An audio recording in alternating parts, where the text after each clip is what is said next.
É isso aí, pessoal. Eu sou o pastor Claudemir Ventura. Estamos aqui com mais um vídeo. Isso não vai ser nem um vídeo, vai ser uma aula que vamos ter e eu tenho certeza que vai ser de grande relevância para a tua vida, para a tua meditação e para o teu conhecimento dentro da palavra de Deus. Hoje nós vamos falar revelações profundas que está dentro do livro de Gênesis, capítulo 3 e o versículo 15. Em Gênesis capítulo 3, versículo 15, é chamado pelos teólogos de primeiro evangelho, ou seja, porque desde lá já está anunciando a Cristo, está anunciando o que Deus já teria preparado para resgatar o teu povo. Por quê? Porque antes não havia lei, não havia Israel, não havia profeta e não havia cruz, mas o evangelho já existia. Isso revela algo poderosíssimo. A salvação não começou simplesmente lá no Novo Testamento. Começou no coração do nosso eterno Deus desde aquela época, onde Deus, com a sua infinita sabedoria, como um Deus onisciente, onipresente e onipotente, ele já começou a elaborar o plano para a salvação. Apocalipse capítulo 13, o versículo 8 diz que o Cordeiro foi morto desde a fundação do mundo. Ou seja, a cruz não foi simplesmente uma reação, mas foi um plano eterno de Deus. Você já conseguiu entender a revelação de Gênesis capítulo 3 e versículo 15? Quando chama o mistério da semente da mulher. Olha que coisa interessante, a semente da mulher. Vamos lembrar algo. A cultura bíblica, a descendência sempre vem do homem, mas Deus disse, semente da mulher. Isso aponta diretamente para o nascimento virginal de Cristo Jesus. Que interessante. Então, o povo, a semente, eles alegavam que sempre vinha do homem, mas Deus falou da semente da mulher. Ele não nasceu simplesmente pela vontade humana, não nasceu de uma linhagem pecaminosa. Ele foi gerado pelo Espírito de Deus, o Espírito Santo. Aqui, Deus já estava anunciando que o Salvador não viria da carne caída, viria do céu. Então, é interessante eu e você entendermos que quando Deus promete, Ele cumpre. Não há nada que está fora do controle de Deus. Não há nada que faça com que Deus pegue Deus de surpresa. Tudo está no plano e no projeto de Deus. A serpente era mais que um animal. A serpente representa Satanás, mas há uma revelação mais profunda nisso. No hebraico, a palavra ligada à serpente envolve engano, veneno, corrupção, morte espiritual. Quando o homem pecou, o veneno do pecado entrou na humanidade. A natureza humana foi corrompida. O homem passou a morrer espiritualmente. Hoje, nos dias atuais, o pecado tem entrado, a humanidade, o ser humano tem morrido espiritualmente. É por isso que veio-me à memória a palavra do Senhor lá na Santa Ceia, quando o apóstolo Paulo diz, por causa disso há entre vós muitos fracos e doentes e muitos que dormem. Dorme não fisicamente, mas espiritualmente, porque o pecado entra, tudo aquilo que afasta de Deus começa a dominar a mente, as atitudes, o gesto e a pessoa acaba se deixando se levar pelas coisas pecaminosas. Aí vem a morte espiritual. Mas Cristo veio com um antídoto do pecado. Quando a palavra do Senhor nos diz em João capítulo 3 e o versículo 15, nos conecta isso quando diz, assim como Moisés levantou a serpente no deserto, Cristo seria levantado na cruz. A serpente trouxe morte, mas Cristo venceu a morte. Quando Moisés levantou a serpente lá no deserto, foi por quê?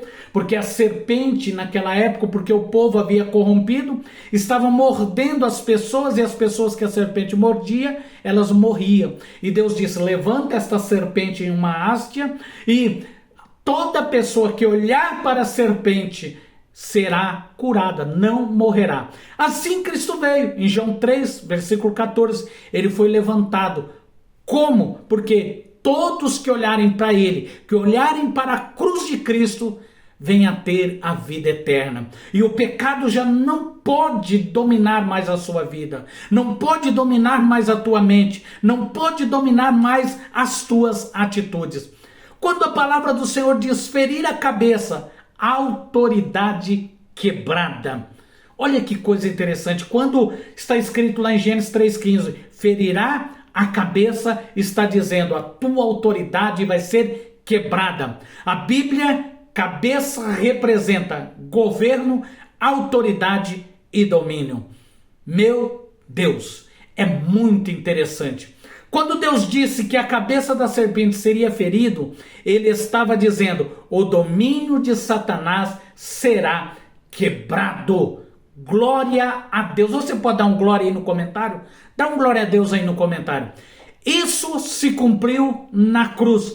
Colossenses 2,15 diz: Jesus despojou principado e potestade. Meu Deus. Hebreus 2,14. Jesus destruiu aquele que tinha o poder da morte. Hebreus 2, versículo 14. Jesus, que revelação. 1 João 3,8. O Filho de Deus se manifestou para destruir as obras do diabo. A vitória não foi parcial. Não foi parcial.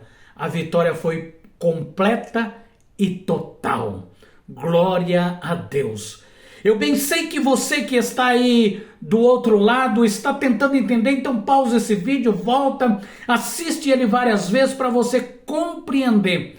Para que o vídeo não seja muito extenso, eu falo um pouquinho meio rápido, mas só para não ficar muito extenso. Calcanhar da ferida, ou seja, ela iria lhe ferir o calcanhar. Estava falando do sofrimento de Cristo, o sofrimento do nosso Redentor. O calcanhar fala da caminhada que Cristo fez, do sacrifício que ele passou, da dor que ele passou, da humilhação que ele passou. E em Isaías capítulo 53, no versículo 1 a seguir, já revela todo o sofrimento que Cristo passou como homem, mas ele venceu a morte, venceu o inferno, venceu o pecado, venceu tudo para nos dar a vitória. Que ele foi ferido pelas nossas transgressões, moído pelas nossas iniquidades, e o castigo que nos traz a paz estava sobre ele. Satanás pensou que estava vencendo, mas a cruz era a armadilha divina contra o inferno. Calcanhar ferido, mas a cabeça foi esmagada. Glória a Deus. Deixa o teu glória a Deus aqui no comentário. E se você ainda não é inscrito, se inscreva aí no meu canal, deixa o teu joinha, comente, compartilhe este vídeo para o máximo de pessoas. A promessa da restauração total, não parcial. Lá em Gênesis 3,15 fala da promessa restaurada totalmente. Gênesis 3,15 fala da cruz e fala do fim da história. Aponta para a derrota de Satanás, porque quando você lê em Apocalipse capítulo 20, você vai ver o que irá acontecer com Satanás. A restauração da humanidade, o retorno da comunhão com Deus, o novo céu e a nova terra em Apocalipse 21. O que começou no Éden perdido, termina num Éden restaurado. Glória a Deus. E você? O que você tem feito? Quais são as atitudes que você tem tomado diante das afrontas de Satanás? Cristo é o centro de toda a palavra de Deus, de toda a Bíblia. De Gênesis a Apocalipse, ele é o centro. Gênesis 3,15 é a primeira revelação de algo que percorre toda a Escritura.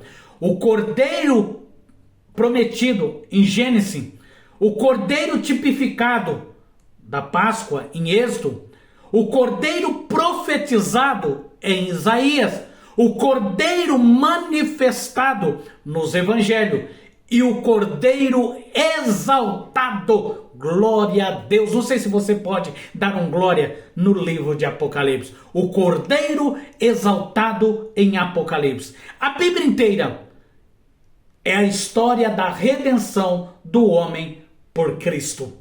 Cristo redimindo o homem através da morte da cruz, através dele, do sangue derramado, porque a própria palavra do Senhor nos diz que não foste comprado nem por prata nem por ouro, mas com o precioso sangue de Jesus.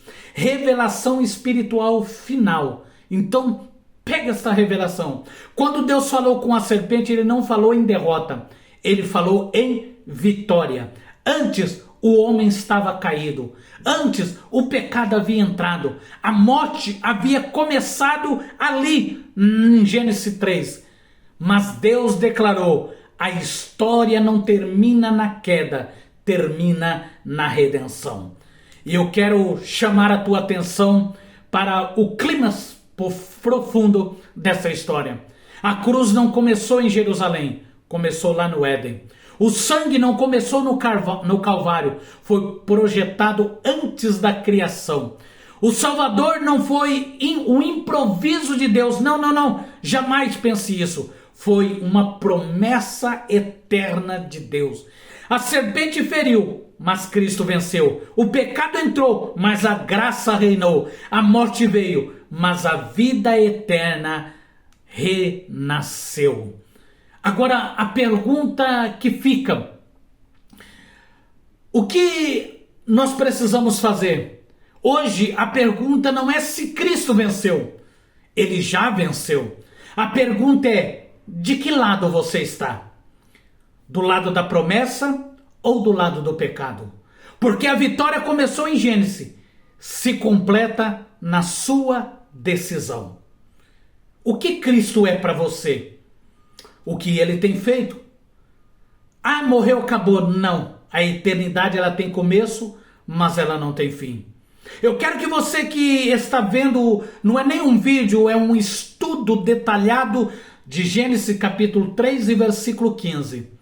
O que você tem feito? A cruz não foi o fim. Foi o começo da minha e da sua redenção. Então, porque a vitória começou lá em Gênesis e ela completa hoje com a tua decisão.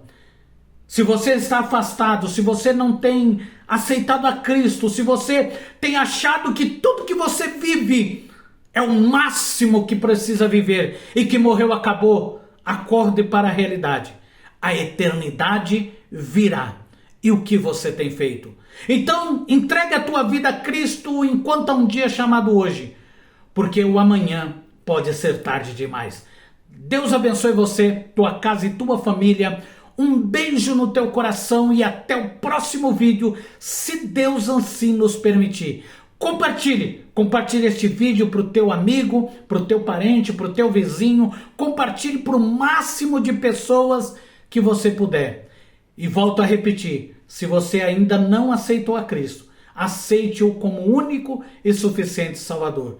E se você está afastado, o que Cristo fez por você? Às vezes o homem pode ter feito alguma coisa, mas Deus, a única coisa que ele fez foi enviar o seu único filho para morrer por mim e por você lá na cruz do Calvário.